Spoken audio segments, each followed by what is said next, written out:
Today we were changing the oil on my 2000 xr650r dirt bike. First thing we're going to do is remove the skid plate. There are 4 Allen screw flange bolts that hold it up. Then what we're going to do is remove this frame bolt. This drains all the oil out of the frame for cooling, and then there's another bolt on the case that has all the engine oil in the case.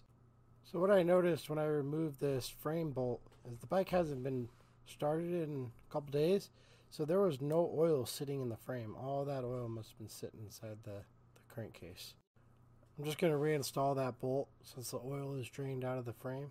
Might as well just put it back in place so I don't have to come back to it. Now we're going to drain the oil in the crankcase, and then I'm going to move the camera over to the other side so we can remove the oil filter cover that's on the opposite side of the engine. The oil filter cover has 5 8mm bolts. One is longer than the rest, and the rest all match. Just take note when you're removing that bolt so you know which hole it goes back into. I always take care when I'm opening up a cover because you never know, there could be an extra spring or a seal. Like in this case is the O-ring seal that sits on the front. You wouldn't want to lose the orientation or mix things up, so it's always good to take notes as you're pulling things apart to make it easier when you go to reinstall it.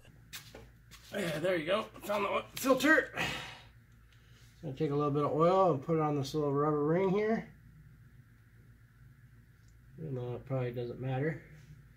But this side came off, this side out towards cover. Alright, well, that tells me the answer. This side out towards cover.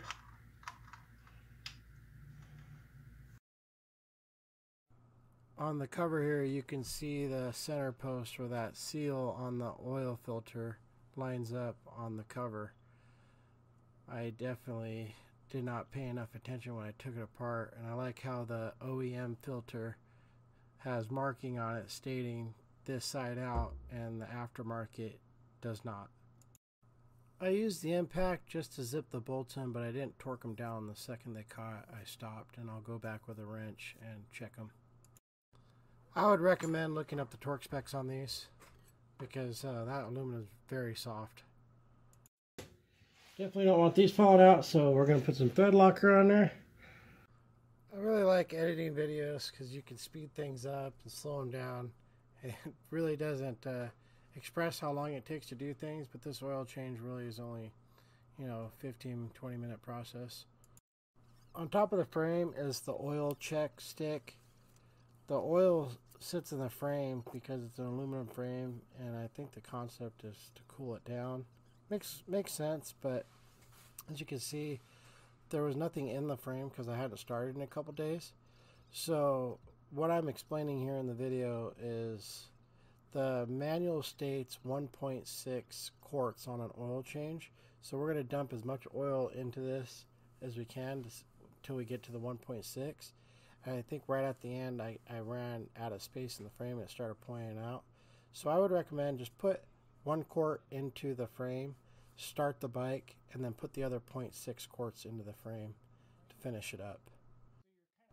The oil dipstick is a real pain in the butt, and the only reason why I fast forwarded it to show you is just to show how long it took me to get that thing lined up, because you could easily strip those threads.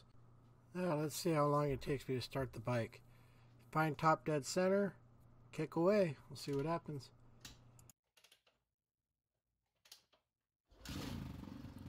It really feels good to start this bike one kick after it's sitting for a week. So I haven't started it in a week. After this video, check out my how to start a flooded xr650r video. And it's about 75% up the stick. And that's after 2 minutes of it sitting there. So I'm going to dump that little bit left in there and we'll be good to go. Maybe you could check out my how to cold start an xr650r. Okay, so now I check it and it's full to the top of the mark. So sounds like 1.6 is the right mark because I only had 1.5 quarts. And that, ladies and gentlemen, is how you change the oil on your 2000 XR650R. Don't forget to like, share, and subscribe, and thank you for watching.